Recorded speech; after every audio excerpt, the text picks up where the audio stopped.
Dear students, once again welcome back to Regional Learning Channel. ഇന്ന് നമ്മൾ discuss ചെയ്യുന്നത് +2 സോഷ്യോളജിയിലെ essay type questions ആണ്. വർഷങ്ങളായിട്ട് റിപ്പീറ്റ് ചെയ്ത് വരുന്ന എസ്സേസ് ആണ്. എസ്സേ ക്വസ്റ്റ്യൻസിൽ എന്തെല്ലാം കാര്യങ്ങൾ ഉൾക്കൊള്ളണം, എങ്ങനെയാണ് ഒരു എസ്സേ എഴുതേണ്ടത്. അപ്പോൾ 6 മാർക്കിൻ്റെയും 8 മാർക്കിൻ്റെയും എസ്സേസ് നമ്മൾ മിക്സ് ചെയ്തിട്ടാണ് ഇതിൽ പറയുന്നത്. അപ്പോൾ നമുക്ക് ഏതൊക്കെയാണ് പ്രധാനപ്പെട്ട ക്വസ്റ്റ്യൻസും അതിന് ആൻസർ എങ്ങനെയാണ് എഴുതേണ്ടത് എന്നുള്ളത് നോക്കാം. അപ്പോൾ നമ്മൾ ഫസ്റ്റ് പറയുന്ന എസ്സേ വർഷങ്ങളായിട്ട് റിപ്പീറ്റ് ചെയ്ത് വരുന്ന നമ്മളെ ചാപ്റ്റർ 2 ഒരു എസ്സേ ആണ്. ജനസംഖ്യ സിദ്ധാന്തമായിട്ട് ബന്ധപ്പെട്ടുള്ള ഒരു എസ്സേയാണ്. Explain the Malthusian theory of population growth with criticism. അതായത് ജനസംഖ്യ വളർച്ചയെക്കുറിച്ച് മാൽത്തൂസിൻ്റെ സിദ്ധാന്തത്തെ വിമർശനാത്മകമായിട്ട് വിലയിരുത്തുക. ഈ ഒരു എസ്സേ സ്റ്റാർട്ട് ചെയ്യുന്നത് ആരാണ് മാൽത്തൂസ്, അയാൾ ഏത് രാജ്യക്കാരാണ്, അയാളുടെ ബുക്കിൻ്റെ പേര്, ദെൻ അതേപോലെ തന്നെ എങ്ങനെയാണ് ജനസംഖ്യ വളരുന്നത്, അതുപോലെ തന്നെ എങ്ങനെയാണ് നമ്മുടെ കാർഷിക ഉൽപ്പന്നങ്ങൾ വളരുന്നത്, അതിനെക്കുറിച്ചൊക്കെ ഒരു ബ്രീഫ് ഡിസ്ക്രിപ്ഷൻ കൊടുത്തതിന് ശേഷം ജനസംഖ്യ വർധന നിയന്ത്രിക്കാനുള്ള 2 മാർഗ്ഗങ്ങൾ മാൽത്തൂസ് പറയുന്നുണ്ട്. അത് എഴുതിയതിന് ശേഷം മാൽത്തൂസിൻ്റെ വിമർശനങ്ങൾ, ഈ സിദ്ധാന്തത്തിൻ്റെ വിമർശനം എന്തൊക്കെയാണെന്നുള്ളത് എഴുതുക. ദെൻ മറ്റൊരു പ്രധാനപ്പെട്ട ഒരു എസ്സേ ക്വസ്റ്റ്യനാണ് ജനസംഖ്യാ പരിവർത്തന സിദ്ധാന്തം. ഈ പരിവർത്തന സിദ്ധാന്തം പ്രധാനമായിട്ട് ജനസംഖ്യാ വളർച്ചയും സാമ്പത്തിക വികസനവുമായിട്ട് ബന്ധപ്പെട്ടതാണ്. അതിനെക്കുറിച്ചൊരു ഇൻട്രൊഡക്ഷൻ കൊടുക്കുക. എന്നിട്ട് ഓരോ ഘട്ടങ്ങളും വിവരിക്കുക. 1-ാം ഘട്ടം, 2-ാം ഘട്ടം, 3-ാം ഘട്ടം. ഓരോ ഘട്ടത്തിലും സാങ്കേതികവിദ്യ എങ്ങനെയാണ്, ജനന മരണ നിരക്ക് എങ്ങനെയാണ്, ജനസംഖ്യയുടെ വളർച്ചാ നിരക്ക് എങ്ങനെയാണ്.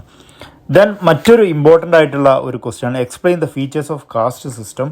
ഇത് വളരെ പ്രധാനപ്പെട്ട ഒരു ക്വസ്റ്റ്യൻ ആണ്. അപ്പോൾ ഇതിന് ആൻസർ ചെയ്യുമ്പോൾ നിങ്ങൾ എന്താണ് ജാതി എന്നുള്ളത് എഴുതണം. ജാതി എവിടെയാണ് കണ്ടുവരുന്നത്. അപ്പോൾ ജാതിനെ കുറിച്ച് ഒരു ജനറൽ ആയിട്ടുള്ളൊരു ഐഡിയ ഒക്കെ കൊടുത്തതിന് ശേഷം ജാതിയുടെ സവിശേഷത ഒന്ന് ഹെഡിങ് എഴുതിയിട്ട് ഒരു 6 സവിശേഷത നിങ്ങൾ പഠിച്ചിട്ടുണ്ട്. അത് 6ഉം ഓരോന്ന് എഴുതി അതിനിടയിൽ അത് എന്താണെന്നുള്ളത് എക്സ്പ്ലെയിൻ ചെയ്യണം. നമ്മുടെ 3-ാമത്തെ ചാപ്റ്ററിലാണ് കേട്ടോ ജാതിയുടെ സവിശേഷത ഉള്ളത്. ഇതേ ചാപ്റ്ററിൽ നിന്ന് തന്നെ പ്രതീക്ഷിക്കാവുന്ന മറ്റൊരു എസ്സേ ആണ് explain the classification of Indian tribal communities. അതായത് ഇന്ത്യൻ ഗോത്ര സമൂഹങ്ങളുടെ വർഗീകരണം വിശദീകരിക്കുക. അപ്പോൾ പ്രധാനമായിട്ടും 2 രീതിയിലുള്ള കാര്യങ്ങൾ നിങ്ങൾ അവിടെ വിശദീകരിക്കേണ്ടത്. ഗോത്രങ്ങളുടെ സ്ഥിരവും ആർജിതവുമായുള്ള സവിശേഷത ഉണ്ട്. അതിൻ്റെ അടിസ്ഥാനത്തിലാണ് ഗോത്രങ്ങളെ വർഗീകരിച്ചുള്ളത്. അപ്പോൾ സ്ഥിര സവിശേഷതകൾ, അതിന് താഴെ ഒരു 4 പോയിന്റ് ഉണ്ട്, അത് വിവരിക്കുക.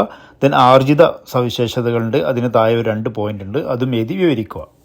ദെൻ ഈ 3-ാമത്തെ ചാപ്റ്ററിൽ തന്നെ വളരെ ഇമ്പോർട്ടൻ്റ് ആയിട്ട് ചോദിക്കാൻ ചാൻസുള്ള മറ്റൊരു എസ്സേ ക്വസ്റ്റ്യൻ ആണ് കുടുംബത്തിന് വിവിധ രൂപങ്ങൾ ഏതൊക്കെയെന്ന് ചോദിക്കും. What are the diverse form of the family. അപ്പോൾ നിങ്ങൾ ഓൾറെഡി പഠിച്ചു വെച്ചിട്ടുണ്ട്. അപ്പോൾ നമ്മൾ ഫസ്റ്റ് ഇയറിൽ തന്നെ നമുക്കറിയാം ആണുകുടുംബം, വിസ്തൃത കുടുംബം, അത് വിവരിക്കണം. പിന്നെ വാസസ്ഥലം, അതേപോലെ തന്നെ പൈതൃകം, അധികാരം, ഇതിൻ്റെയൊക്കെ അടിസ്ഥാനത്തിൽ നമ്മൾ എന്ത് ചെയ്യുന്നുണ്ട്, കുടുംബങ്ങൾ വ്യത്യസ്തമായിട്ട് തരംതിരിക്കുന്നുണ്ട്, അതും അവിടെ വിവരിക്കണം. ഇനി 5-ാമത്തെ ചാപ്റ്ററിൽ നിന്ന് പ്രധാനമായിട്ടും ചോദിക്കാൻ ചാൻസ് ഉള്ള ഒരു എസ്സേ ക്വസ്റ്റ്യൻ ആണ് what are the state and non state initiative take to address the caste tribe discrimination. ജാതി ഗോത്ര വിവേചനത്തിനെതിരെ രാഷ്ട്രവും രാഷ്ട്രീയതര സംഘടനകളും എടുത്ത നടപടികൾ ഏതൊക്കെയാണെന്നുള്ളത് വിവരിക്കാൻ വേണ്ടി ചോദിക്കും. അപ്പോൾ അതിൽ നിങ്ങൾ പ്രധാനമായിട്ടും സംവരണം വിവരിക്കണം. പലതരത്തിലുള്ള നിയമനിർമ്മാണങ്ങൾ അവിടെ വിവരിക്കണം. ഓരോ വർഷവും ഏതൊക്കെയാണ് നിയമനിർമ്മാണങ്ങൾ, ഓരോ സംസ്ഥാനത്തിലുള്ള നിയമനിർമ്മാണങ്ങളും ഒക്കെ എന്ത് ചെയ്യണം, വിശദമായിട്ട് അവിടെ എഴുതി വെക്കണം. ദെൻ അതേപോലെ തന്നെ നമ്മൾ 93 ഭേദഗതിയിൽ വന്നുള്ള പിന്നോക്ക സമുദായങ്ങൾക്കും അവരുടെ വിദ്യാഭ്യാസത്തിനുള്ള സംവരണങ്ങൾ, മാറ്റങ്ങൾ എന്തൊക്കെയാണ്, ഇതൊക്കെ എക്സ്പ്ലെയിൻ ചെയ്ത് വെക്കണം.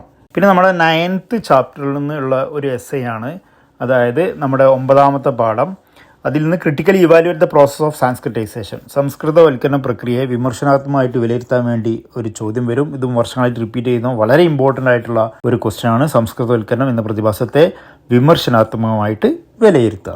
അപ്പോൾ അതിലൊരു 5 വിമർശനങ്ങളുണ്ട്. ആ 5ഉം എന്ത് ചെയ്യണം, അവിടെ എക്സ്പ്ലെയിൻ ചെയ്ത് വെക്കണം. ഇനി അടുത്ത നമ്മുടെ 10-ാമത്തെ ചാപ്റ്റർ ആയിട്ടുള്ള ഇന്ത്യൻ ജനാധിപത്യത്തിൻ്റെ കഥ. അതിൽ നിന്ന് വളരെ ഇമ്പോർട്ടൻ്റ് ആയിട്ട് വർഷങ്ങളായിട്ട് റിപ്പീറ്റ് ചെയ്ത് വരുന്ന ഒരു ഷുവർ ക്വസ്റ്റ്യൻ ആണ് explain the powers and responsibilities of panchayat. പഞ്ചായത്തുകളുടെ അധികാരങ്ങളും ഉത്തരവാദിത്തങ്ങളും വിശദീകരിക്കുക.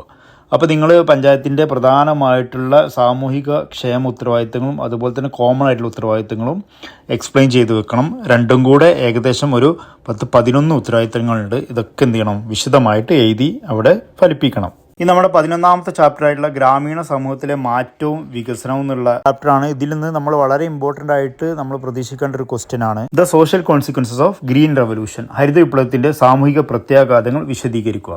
അപ്പോൾ എന്താണ് ഹരിത വിപ്ലവം എന്നുള്ളത് എഴുതി വെക്കണം. എന്നിട്ട് അതിൻ്റെ പ്രത്യാഘാതങ്ങൾ എങ്ങനെയാണെന്നുള്ളത് അവിടെ എഴുതി വെക്കണം. 8 എണ്ണം ഉണ്ട്. ആ 8ഉം വിശദമായിട്ട് നിങ്ങൾ എന്ത് ചെയ്യണം, എഴുതി വെക്കണം. ഇനി നമ്മുടെ അവസാനത്തെ ചാപ്റ്റർ സാമൂഹിക പ്രസ്ഥാനം. അതിൽ നിന്ന് 2-3 എസ്സേ ക്വസ്റ്റ്യൻസ് നമുക്ക് ഇമ്പോർട്ടൻ്റ് ആണ്. എന്തായാലും ഒരു എസ്സേ ആ ചാപ്റ്ററിൽ നിന്ന് വരും.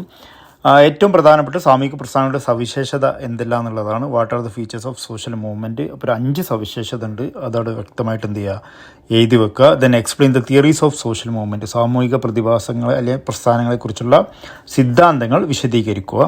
പ്രധാനമായിട്ടും 3 സിദ്ധാന്തമുണ്ട്, അതൊക്കെ എന്ത് ചെയ്യണം, അവിടെ വിശദീകരിച്ച് വെക്കണം. ഇതൊക്കെയാണ് ഇമ്പോർട്ടൻ്റ് ആയിട്ടുള്ള എസ്സേകൾ. ഈ എസ്സേകൾ മാത്രമല്ല വരിക, എന്നിരുന്നാലും കൂടുതൽ സാധ്യതയുള്ള എസ്സേകളാണ് ഞാൻ പറഞ്ഞത്. അപ്പോൾ ബാക്കിയുള്ള സബ്ജക്റ്റിന് വീഡിയോസ് ആയിട്ട് വീണ്ടും കാണാം. Thanks for watching. Best of luck.